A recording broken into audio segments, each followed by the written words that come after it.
Математика сабагынын мугалими Кошалиева Калийбеби Керимовна. 11-класс геометрия предмети. Саламатсыңарбы, урматтуу окуучулар? Кутман күнүңөр менен. Бүгүнкү сабакта геометрия предмети боюнча өтүлүүчү сабактын темасы параллелепипеддин бетинин аянты. Бүгүнкү сабакта силер параллелепипеддин бетинин аянтын аныктаганды билишиңер керек. Параллелепипеддин айрым бир учуру болгон кубтун аянтын табууга маселе чыгаруу менен таанышасыңар. Параллелепипеддин аянтын белгилүү болсо бийиктиги жактарын тапканды үйрөнөсүңөр. Параллелепипедке аныктама берип алалы. Негизи параллелограмм болгон төрт бурчтуу призма параллелепипед деп аталат. Эгерде эки параллель тегиздикти үчүнчү тегиздик кесип өтсө, анда кесилишиндеги сызыктар параллель болуп эсептелинет. АВ параллель А1В1ге.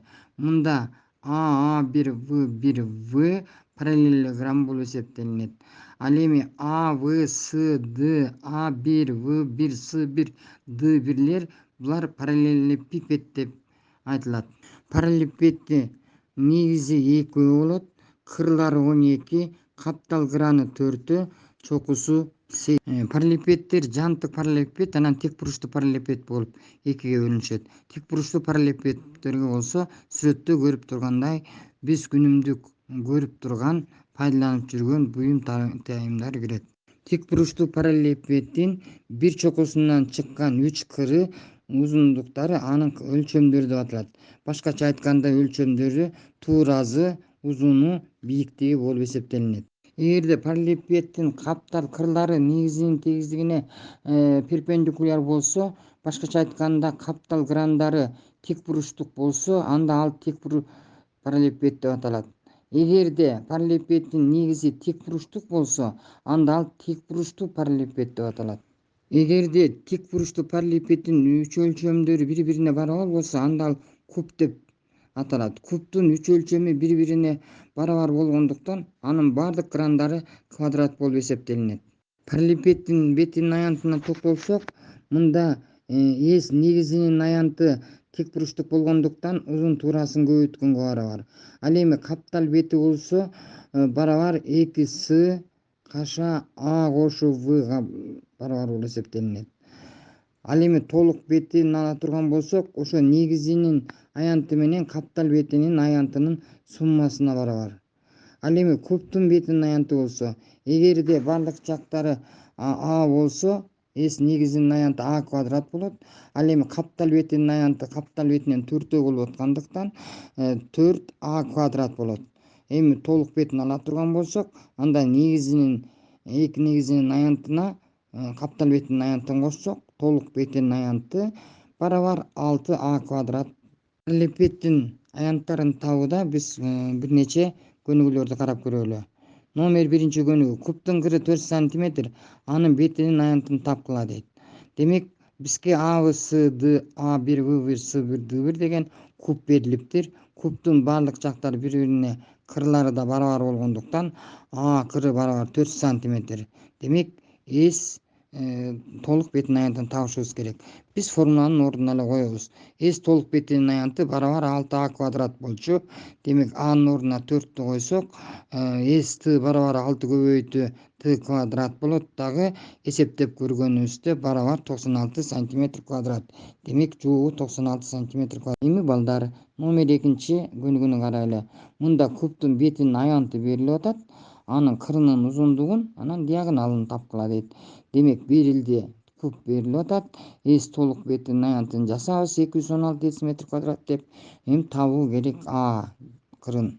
Демек чыгарыш үчүн с толук бетинин аянты барабар 6А квадрат деген формуланын ордундагы 216-ны коебуз жана 6А квадрат. Бул жерден А квадрат ала турган болсок, 216-ны 6-га бөлсөк 36 болот.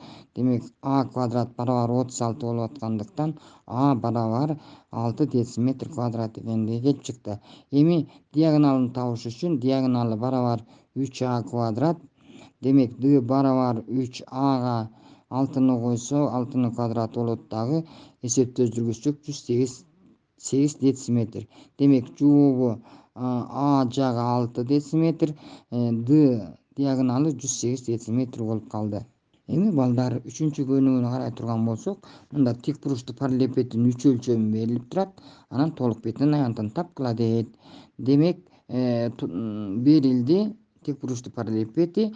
Узуну А 10 см, туурасы В барабар 5 см, бийиктиги С барабар 6 см экен.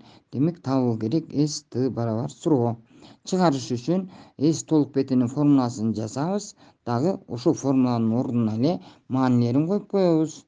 Демек S T барабар 2 каша A'га 10ду коебуз, V'га 5ти коебуз, кошу A'га 10ду коебуз, S'га 6, кошу V'быз 5, S'быз 6. Демек эсептөө жүргүзүп, кошуп көбөйтүп жөнөкөйлөткөнүбүздө барабар 280 см квадрат чыгат экен. Демек S толук бетинин аянты жообунда 280 см квадрат болуп. Демек балдар, биз бүгүнкү сабакты жыйынтыктай турган болсок, параллелепипеддин аныктамасын билдик.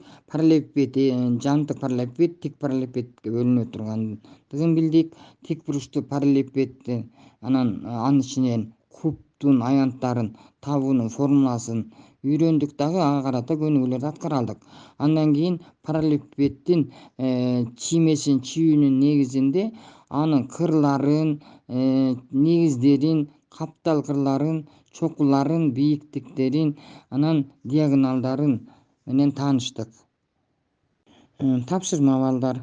Параллелепипеддин аянтын табуунун формулаларын дептериңерге жазып, кубтун бетинин аянтын табуунун формулаларын кайталагыла. Китебиңердеги номер 3, номер 5 маселелерди өз алдыңарча чыгаргыла. Саламатта болгула балдар.